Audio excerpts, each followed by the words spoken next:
माननीय supreme court के द्वारा झारखंड प्राथमिक स्तर की शिक्षक भर्ती में सीटेट और एसटेट की वैलिडिटी को लेकर के दिनांक 31 जनवरी 2025 को दिए गए फैसले के अनुसार झारखंड प्राथमिक स्तर की शिक्षक भर्ती में सीटेट और अन्य राज्य से पास किए गए टेट वाले कैंडिडेट एलिजिबल नहीं होंगे।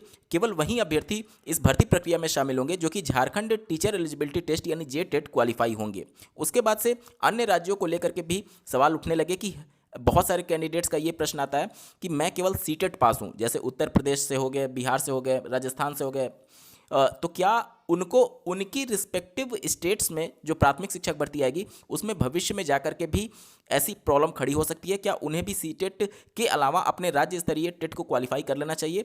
इन सब के अलावा इस फैसले का अन्य राज्यों पर क्या इंपैक्ट पड़ने जा रहा है? और सबसे बड़ी बात, जो झारखंड के कैंडिडेट हैं जो कि सीटेट का पक्ष रख रहे थे सुप्रीम कोर्ट में और हाई कोर्ट से जीते हुए थे, क्या उनके लिए अब कोई रास्ते बचे हुए हैं सुप्रीम कोर्ट से? बहुत ही इंफॉर्मेटिव वीडियो होने वाला है, अंत तक जरूर जुड़े रहिएगा। नमस्कार दोस्तों, मेरा नाम है नीरज, आप देख रहे हैं कैरियर बिट यूट्यूब चैनल। अगर आप इस चैनल पर पहली बार विजिट कर रहे हैं तो इसको सब्सक्राइब करते हुए बेल आइकन को प्रेस करना ना भूलें। उनके पास कोई रास्ता बचा है या नहीं, ये समझने से पहले हमें यह समझना होगा कि माननीय सुप्रीम कोर्ट ने जो जजमेंट दिया है उसके लिए आधार क्या बनाया हुआ है। रास्ते की अगर बात करें तो सुप्रीम कोर्ट से बड़ी कोई भी कोर्ट नहीं होती है। आप इस जजमेंट को रिव्यू पिटीशन के तौर पर फिर से माननीय सुप्रीम कोर्ट के पटल पर ले जा सकते हैं, जहां पर सुप्रीम कोर्ट अपने जजमेंट को फिर से रिव्यू करती है। जैसे कि हाल ही में माननीय सुप्रीम कोर्ट ने जो एनआईओएस डीएलएड के संदर्भ में फैसला दिया था उसको पलटते हुए एनआईएस डीएलएड को फिर से वैलिड कर दिया है। पहले अपने जजमेंट में सुप्रीम कोर्ट ने एनआईएस डीएलएड को फ्रेश रिक्रूटमेंट के लिए एलिजिबल नहीं माना था। रिव्यू पिटीशन में अपने ही फैसले को बदलते हुए उन्होंने फ्रेश रिक्रूटमेंट में भी एनआईएस डीएलएड को वैलिड करार दे दिया है। तो अब सुप्रीम कोर्ट के जजमेंट के बाद से एक ही केवल रास्ता बचता है, वो है रिव्यू पिटीशन। रिव्यू पिटीशन में आपको सिद्ध करना होगा माननीय सुप्रीम कोर्ट के पटल पर कि इन पॉइंट्स को कंसीडर नहीं किया गया। अब सुप्रीम कोर्ट ने जो जजमेंट दिया है सीटेट और अन्य राज्य के टेट के संदर्भ में, उनमें क्या क्या आधार बताया गया है ये पहले हम लोग डिस्कस कर लेते हैं। सुप्रीम कोर्ट ने ये कहा कि राज्य सरकार ने अपने एडवर्टीजमेंट में या फिर जो वहाँ की शिक्षा सेवा नियमावली है जिसके अंतर्गत प्राथमिक स्तर की शिक्षक भर्ती होती है, उस नियमावली में पहले से सीटेट के बारे में या फिर राज्य स्तरीय टीचर एलिजिबिलिटी टेस्ट जो कि अन्य राज्यों से संबंधित है, नेबरिंग स्टेट से संबंधित है, उसके बारे में उन्होंने जिक्र नहीं किया और ना ही अपने नोटिफिकेशन में इसका जिक्र किया। अपने नियमावली और नोटिफिकेशन में उन्होंने केवल जेटेट का जिक्र किया और माननीय हाईकोर्ट ने जब जजमेंट दिया उसके बाद जाकर के वो नियमावली में और नोटिफिकेशन में अपडेट करने से संबंधित शासनादेश जारी करते हैं। सुप्रीम कोर्ट ने यह कहा कि एक बार जब नोटिफिकेशन जारी हो जाता है तो उसके नियमों में कोई भी परिवर्तन नहीं किया जा सकता, यानी खेल के बीच में नियम नहीं बदले जा सकते। और इसी को आधार बनाते हुए माननीय हाईकोर्ट के जजमेंट को सेट असाइड कर दिया और जो भी एडवर्टीजमेंट अमेंडमेंट करते हुए जारी किया गया था झारखंड सरकार के द्वारा, उन सभी को रद्द करार दे दिया माननीय सुप्रीम कोर्ट ने। तो पहला तो पॉइंट ये है जो कि राज्य सरकार ने निश्चित तौर पर गलती की थी कि अगर वो सीटेट को या फिर अन्य राज्य के टेट को अलाउ करना चाहते थे तो उनको पहले से ही संशोधन करना चाहिए था अपने नियमावली में, और साथ ही साथ एक रिक्रूटमेंट पहले स्टार्ट करने से पहले ही उनका जो नोटिफिकेशन था उसमें इन सभी बातों का मेंशन किया जाना चाहिए था, जो कि नहीं किया गया राज्य सरकार के द्वारा, जो कि बहुत बड़ी गलती है। क्योंकि एक बार नोटिफिकेशन जारी होने के बाद से उस नोटिफिकेशन के शर्तों नियमों के आधार पर ही भर्ती होगी, सुप्रीम कोर्ट का ये कहना है। दूसरा, हाईकोर्ट में जब ये मामला चल रहा था तो राज्य सरकार ने ये कहा कि हम जेटेट को अलाउ करना चाहते हैं और ये बेटर है सीटेट से, इसलिए क्योंकि जेटेट में हम यहाँ की जो रीजनल लैंग्वेज है, जो यहाँ के कैंडिडेट हैं, हम उनको मौका देना चाहते हैं, मतलब कि उनको एलिजिबल करना चाहते हैं। अब इसका दूसरा पक्ष अगर आप देखेंगे तो जेटेट केवल वही अभ्यर्थी परीक्षा में सम्मिलित हो सकते थे, 2016 में अंतिम बार हुआ था, जो कि झारखंड के निवासी होंगे। अब यहाँ पर आपको ये समझना है कि नेशनल एजुकेशन पॉलिसी 2020 ये कहती है कि जहाँ तक संभव हो बच्चे को उसकी नेटिव लैंग्वेज उसके मदर टंग में पढ़ाया जाए, और मदर टंग में पढ़ाने के लिए सबसे ज़्यादा ये देखा जाता है कि जो वहाँ के स्थानीय निवासी हैं वो और ज़्यादा कंफर्टेबल होते हैं उस नेटिव लैंग्वेज में। जैसे कि बिहार की अगर बात करें तो बिहार में अगर कक्षा 1 में पहली बार कोई विद्यालय जाता है तो हो सकता है कि अपने घर के परिवेश में वो हिंदी ना बोल पा रहा हो, वो भोजपुरी बोल पा रहा हो। तो अगर बिहार का ही कोई कैंडिडेट है, हालांकि देखा जाए तो बिहार में हिंदी लैंग्वेज है, लेकिन अगर देखा जाए तो बिहार का ही कोई कैंडिडेट है तो वो बिहारी अच्छे तरीके से भोजपुरी जो होता है, भोजपुरी हो गया, मगधी हो गया, इसके अलावा मधुबनी का लैंग्वेज होता है, कुछ अपना ऐसे जगह जगह अगर आप बिहार में ही देखेंगे तो बहुत लैंग्वेजेज में भोजपुरी में ही अलग अलग टाइप के भोजपुरी बोले जाते हैं, तो उन सब में परिवर्तन आ जाता है। तो भले ही बिहार की लैंग्वेज अगर आप देखेंगे तो हिंदी है, लेकिन वहाँ पर प्रायोरिटी वहाँ के नेटिव, वहाँ के स्थानीय लोगों को दिए जाने की संस्तुति नेशनल एजुकेशन पॉलिसी भी करती है।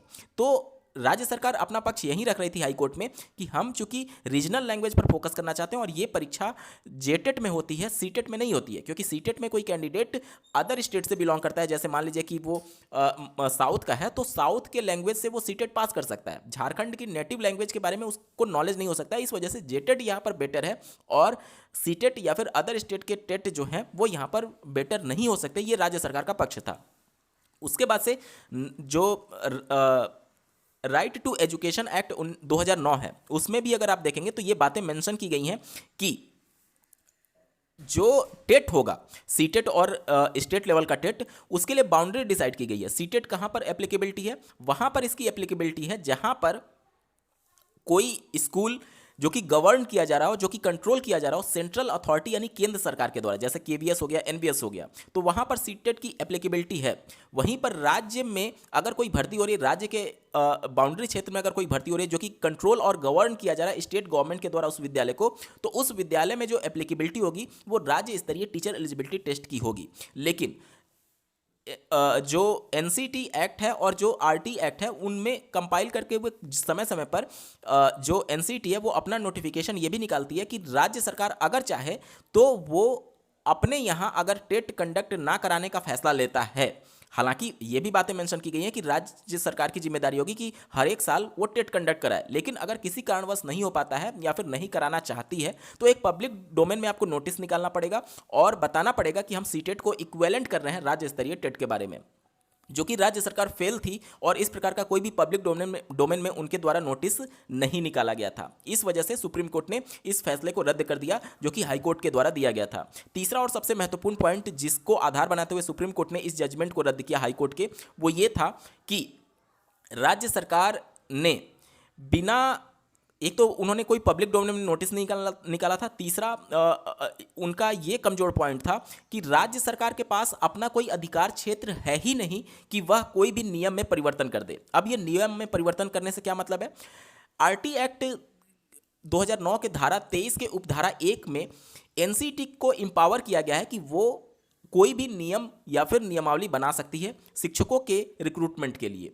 वहीं पर आरटी एक्ट 2009 के धारा 23 के उपधारा 2 में यह मेंशन किया गया है कि केंद्र सरकार को एम्पावर किया गया है कि अगर कोई मिनिमम एजुकेशनल एलिजिबिलिटी से संबंधित कैंडिडेट अवेलेबल नहीं है उस पर्टिकुलर राज्य में, तो केंद्र सरकार एनसीटी से परमिशन लेकर के उस राज्य को परमिट कर सकती है कि आप अपने मिनिमम एजुकेशनल क्वालिफिकेशन में कुछ परिवर्तन कर सकते हैं या फिर लोअर डाउन कर सकते हैं। जो कि झारखंड में राज्य सरकार के द्वारा जो परिवर्तन किए गए वो कंसल्ट नहीं किया गया केंद्र सरकार के द्वारा, जबकि राज्य सरकार ने अपने लेवल पर वो परिवर्तित कर दिया। राज्य सरकार के पास ये अथॉरिटी, ये पावर है ही नहीं कि वो अपने लेवल पर कोई परिवर्तन कर पाए। आपके मन में सवाल आएगा कि शिक्षा तो समवर्ती सूची में है, तो केंद्र सरकार के अलावा राज्य सरकार भी इसमें अपना नियम बना सकती है? बना सकती है, लेकिन जो मिनिमम एजुकेशनल क्वालिफिकेशन है उसको तय करने का अधिकार सिर्फ और सिर्फ एनसीटी के पास है। और एनसीटी के बनाए गए नियम के हिसाब से अगर राज्य में कोई अभ्यर्थी अवेलेबल नहीं है या फिर उनकी संख्या कम है, पर्याप्त नहीं है, तो केंद्र सरकार के से राज्य सरकार को पहले कंसल्ट करना होगा और केंद्र सरकार के परमिशन और एनसीटी के अप्रूवल के बाद ही उस राज्य सरकार के पास अधिकार आएगा कि वो कुछ परिवर्तन कर सकती है। तो जो इन्होंने नियमावली बनाया, जो इन्होंने नोटिफिकेशन निकाला, उसमें राज्य सरकार अपने लेवल पर परिवर्तन कर दी लोअर डाउन करने के लिए, जो कि राज्य सरकार के पास पावर नहीं था। सुप्रीम कोर्ट ये आधार बनाते हुए हाई कोर्ट के जजमेंट को रद्द कर देती है। तो जो 3 पॉइंट हैं उन तीनों पॉइंट में राज्य सरकार पूरी तरीके से फेल थी। जो इन्होंने पहले एक तो पब्लिक डोमेन में नोटिस नहीं निकाला कि हम सीटेट को अलाउ कर रहे हैं, अपने नियमावली में इन्होंने परिवर्तन नहीं किया। नियमावली में परिवर्तन एडवर्टीजमेंट के बाद ये करते हैं, जो कि सीधे तौर पर खेल के बीच में नियम परिवर्तन करने जैसा है, जो कि सुप्रीम कोर्ट ने अस्वीकार कर दिया। तीसरा, राज्य सरकार जो परिवर्तन कर रही थी वो अपने लेवल पर नहीं कर सकती, वो केंद्र सरकार के परमिशन से ही कर सकती है। इन सभी को आधार बनाते हुए सुप्रीम कोर्ट ने इसे रद्द किया था।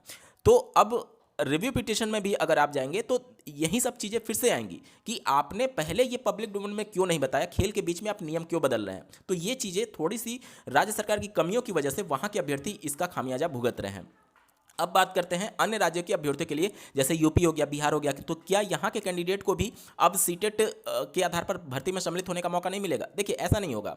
उत्तर प्रदेश की अगर आप बात करें तो यहाँ की जो नियमावली है उसमें यह मेंशन किया गया है कि उत्तर प्रदेश की जो शिक्षक पात्रता परीक्षा है या फिर केंद्रीय स्तर की जो शिक्षक पात्रता परीक्षा है, दोनों में से एक आपका क्वालिफाई होना चाहिए। तो यहाँ के नियमावली में भी और एडवर्टीजमेंट में भी ये पहले से मेंशन होता है, तो यहाँ पर इस प्रकार का कोई भी विवाद नहीं होगा। ठीक है, तो यहाँ पर इस तरीके के विवाद नहीं होंगे, लेकिन भविष्य में जाकर के अगर कुछ इस प्रकार का विवाद होता है तो आपको खामियाजा भुगतना पड़ सकता है। इस वजह से जरूरी ये हो गया है सभी राज्यों के अभ्यर्थियों के लिए, क्योंकि अगर आप अपने राज्य का शिक्षक पात्रता परीक्षा नहीं क्वालिफाई किए हैं और केवल सीटेट आपके पास है, तो अपने राज्य की शिक्षक पात्रता परीक्षा को भी आप क्वालिफाई कर लीजिए, क्योंकि भविष्य में जाकर के कब क्या नियम बदल जाए या फिर कब क्या कोई कैंडिडेट कोर्ट चला जाए और कोर्ट किसके फेवर में फैसला दे दे, ये कोई नहीं जानता। इस वजह से आपके पास दोनों ऑप्शन रहना चाहिए। अगर आप शिक्षक भर्ती में सम्मिलित होने जा रहे हैं तो दोनों विकल्प आपके पास होना चाहिए। आपके पास सीटेट भी होना चाहिए और राज्य स्तरीय शिक्षक पात्रता परीक्षा भी होनी चाहिए। और अगर राज्य नहीं कंडक्ट करा रही, जैसे बिहार राज्य सरकार अगर आप देखेंगे तो उन्होंने पब्लिक डोमेन में ये नोटिस निकाली थी कि हम अब अपने यहाँ बीटेट कंडक्ट नहीं कराएंगे, और सीटेट को इक्वेलेंट कर दिया था उन्होंने बीटेट के बराबर, और उन्होंने नियमावली में भी परिवर्तन कर दिया था। तो बिहार जैसे राज्य में भी इस प्रकार का कोई विवाद नहीं होगा। लेकिन अगर राज्य सरकार बीटेट कंडक्ट कराती है तो आप सम्मिलित जरूर हो जाइएगा। ये मत देखिएगा कि मेरा सीटेट क्वालिफाई है, क्योंकि भविष्य में जाकर के अगर इस प्रकार का विवाद होता है तो आप रह सकते हैं, आपको शिक्षक भर्ती से वंचित किया जा सकता है, जिस प्रकार से झारखंड में सीटेट और अन्य राज्य के टेट क्वालिफाइड कैंडिडेट को वंचित कर दिया गया है। अब मैं समझता हूं कि आपके सारे डाउट्स क्लियर हो चुके होंगे। बावजूद इसके अगर आपका कोई प्रश्न रह जाता है तो कमेंट के माध्यम से पूछ सकते हैं। इस वीडियो को देखने के लिए आपका बहुत बहुत धन्यवाद। भगवान करे आपका दिन शुभ हो।